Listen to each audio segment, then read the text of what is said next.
Welcome to Tripura Info News Update.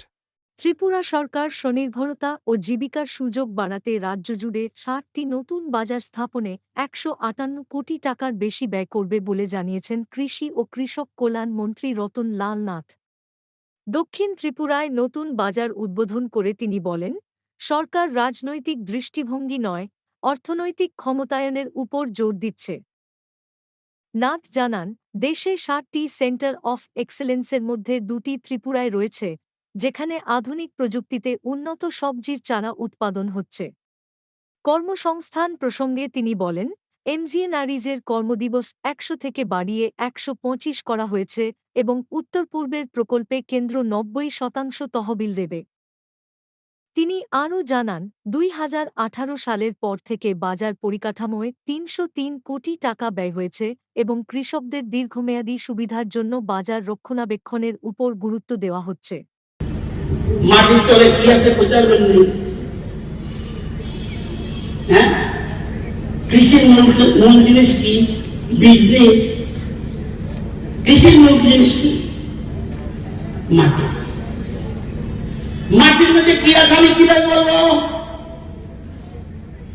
কোনদিন কোন সরকার চিন্তাও করেনি মাটির কতটুকু নিচে জল আছে, দক্ষিণ ত্রিপুরা কতটুকু নিচে জল আছে, কার্বন কতটুকু আছে, এই মাটিতে অ্যাসিড আছে কিনা। সয়েল টেস্টিং না, সয়েল টেস্টিং অন্য জিনিস। আমরা নাগপুরে national bureau of soil survey এর সাথে চুক্তি করেছি। আমরা আগে 5টা ডিস্ট্রিক্ট কমপ্লিট করেছি সার্ভে করে, এখন 3টা বাকি আছে, পশ্চিম ত্রিপুরা, গোমতী সিপাহীজলা এবং কোয়াই। মাটির নিচে কি আছে, কোন জায়গায় সবজি হবে এখন কিন্তু অনুমান করে বলছি। লাগাইনি সবজি, যাওয়া নৈব সবজি কোথাও হবে, ধান কোথাও হবে, ডাল কোথাও হবে, দানা শস্য কোথাও হবে, পাম অয়েল কোথাও হবে, প্ল্যান্টেশন কোথাও হবে, কোকোনাট কোথাও হবে, নারকেল, তারপরে আনারস কোথাও হবে, টোটাল সার্ভে করেছি। এই জন্য আমাদের টাকা গেছে 3 কোটি টাকার উপর খরচ হয়েছে আমাদের। এখন আমরা ঠিক করে দেবো। একটা সার্ভেতে দেখা গেছে 5টা ডিস্ট্রিক্ট কমপ্লিট, আপনাদের ডিস্ট্রিক্ট কমপ্লিট। দেখা গেছে ত্রিপুরাতে সবজি এবং ধানের জন্য বেস্ট জায়গা দক্ষিণ ত্রিপুরা।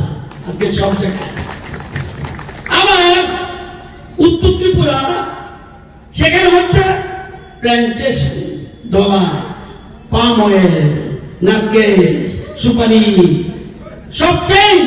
মাটির তলে অনুমান করে বললে হবে না। আমরা চাই কৃষকদের আরো ডবল। একটু আগে আমি গেছি আমাদের সেন্টার অফ এক্সেলেন্স ইয়েতে, বিচ্ছন্নমূলতে। এখানে ঢুকেছিলাম 2-3 বছর আগে, যেটা করেছি কি অবস্থা আছে। এটাকে বলে রিলে ক্রপিং। অর্থাৎ আগে কি করতাম আমরা, তারপরে স্প্রে মেশিন, তারপরে পাওয়ার টিলার, অনেক কিছু দিচ্ছি, আরো বেশি দেব। কৃষক আমাদের ভিত্তি। এই জন্য এসছেন যত মানুষ, কৃষক যদি উৎপাদন না করে আপনার অবস্থা কি হবে? বাবুগিরি চলবে? খাওয়া পাবেন? ওই জন্য কৃষকের স্টেজে বসিয়েছে। কৃষক হল অন্নদাতা। কৃষকরা কোনোদিন সম্মান পায়নি। দেশের প্রধানমন্ত্রী নরেন্দ্র মোদী হওয়ার পরে এই প্রথম কৃষকরা সম্মান পাচ্ছে। কৃষকরা, আপনি তো চমুচ উঠিয়ে যাচ্ছেন এই সামান্য ঠান্ডায়। আমি এখানে ঠান্ডা এই মোটা চাদর ইউজ করছি, আমার কিছু কিন্তু মাঠে। আপনি বসে বসে চাদর মুড়ি দিয়ে খাচ্ছেন। আর আমার অন্যকথা, কৃষক ছিল আসল ভগবান। শুধু ভগবান ভগবান বলবো, এখানে মন্দির আছে, শুধু বসে থাকুন তো দেখি, আমি অশ্রদ্ধা করছি। কিন্তু সে যদি সঠিকভাবে উৎপাদন না করে, সে যদি ধান ক্ষেত না করে, সে যদি সবজি না করে, আপনি কোথায় পাবেন? সেজন্য প্রধানমন্ত্রী বলছে যত সাহায্য পাবো শুধু কৃষকদের দাও, কৃষকদের দাও। আজকে এই কমিটি, আমি ডাইরেক্টর সাহেব, আমি এত জায়গায় গেছি, মার্কেট কমিটি এত স্ট্রং হয় আমি দেখিনি, একটা মার্কেট কমিটি দেখি। এবং শুধু না, এই যে মার্কেটে জিনিস উঠছে তারা কিছু পয়সাও পাচ্ছে, পয়সা রেভিনিউ পাচ্ছে। 20-21 2,57,863 টাকা, 24-25 4,70,430 টাকা। শুধু এটা নয়, বলছে দেখুন কি সুন্দর, মন্ত্রী বলতে হয় না, রাজনৈতিক নেতাদের বলতে হয় না, জনপ্রতিনিধি বলতে হয় না, মার্কেট বলছে যে আগে তো কোনোদিন দেখিনি সরকার ধান কিনে 2 বছরে ধান কিনেছে সরকার মোট 1697 এবং 933 জন থেকে টোটাল 12,30,88,000 টাকা কৃষকদের কাছে গেছে শুধু এই একটু জায়গায়। কোনটার আন্ডারে? বগাপা এগ্রি সাব ডিভিশন আন্ডারে, এই আন্ডারে কৃষকদের থেকে ধান কিনেছে সরকার। এই জন্য তাদের ঘরে টাকা গেছে 12,30,88,000। আগে সরকার ছিল না, প্রমোদ জায়গার আগে মানুষ ছিল না, কেন হলো না? আমাদের মূল লক্ষ্য কি? দেশের প্রধানমন্ত্রীর মূল লক্ষ্য কি? মূল লক্ষ্য খুব ভালো করে বলতো, আগের ইন্ডিয়া নাই, এখন ইন্ডিয়া আগে কথা শুনত, এখন ইন্ডিয়া কথা বলে, সারা পৃথিবী শুনে। পার্থক্য, আগে ইন্ডিয়া শুনত, আমেরিকা কি বলছে, রাশিয়া কি বলছে শুনত, এখন ইন্ডিয়া বলছে এবং আমার কথা মতো শুনতে হচ্ছে। এটার নাম হলো নরেন্দ্র মোদীজি। এটাই বিউটি, এখানে আমাদের বিরাট পাওনা। আপনি জানেন আমরা চাই কি, দেশের প্রধানমন্ত্রী কি চায়?